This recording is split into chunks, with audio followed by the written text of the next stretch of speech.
اللہ الرحمن الرحیم۔ کچھ باتیں مشہور ہیں جو شریعت میں نہیں ہیں۔ مثال کے طور پر یہ بات کہی جاتی ہے کہ زوال کے وقت نکاح کرنا یہ نہیں چلتا ہے۔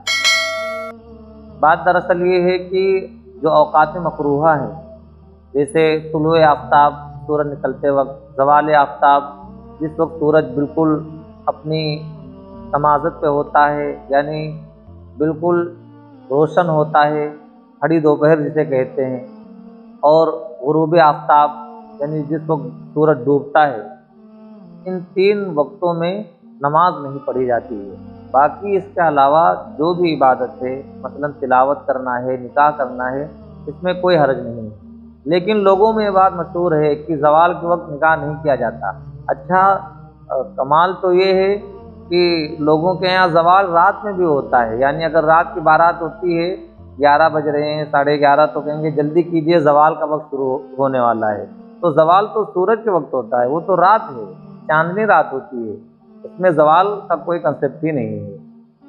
اور مشہور یہ بھی ہے کہ کرسی پر، چارپائی پر یا زمین پر ہی بیٹھ کر پاؤں ہلانا، یہ منحوسیت کا دن آتا ہے، منحوس سمجھا جاتا ہے، اور یہ بھی کہا جاتا ہے کہ اس سے قرضہ چڑھ جاتا ہے۔ شریعت میں ایسی کوئی بات نہیں ہے، یعنی شریعت میں پیر ہلانا کرسی پر بیٹھ کر کے، چارپائی پر بیٹھ کر کے ممنوع نہیں ہے۔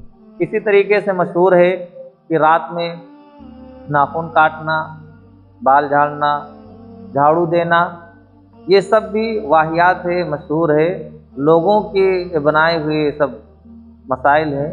شریعت میں اس کی بھی کوئی حیثیت نہیں ہے۔ تو ہماری یہ کوشش ہو کہ جو بات ہمیں معلوم نہ ہو، اپنے علماء کرام سے ملیں اور ان سے سمجھنے کی کوشش کریں، کیونکہ بہت چھوٹی چھوٹی چیزیں ہوتی ہیں جو شریعت میں جائز ہوتی ہیں، لیکن وہ پرکھوں کے بتائے ہوئے طریقے پر ہم لوگ چلتے ہیں، جس سے ہم لوگ کھل کر کے اپنی زندگی نہیں گزار پاتے۔ اسلام تو ہمیں پوری آزادی دیتا ہے کہ ہماری زندگی نیچرل ہو، کسی کے دباؤ میں نہ ہو، اور اس کا واحد حل یہی ہے کہ ہم قرآن اور حدیث کے مطابق اپنی زندگی گزاریں گے تو ہمارے لیے اس میں آسانی ہوگی۔ اللہ سے دعا ہے کہ ہمیں سمجھ عطا فرمائے۔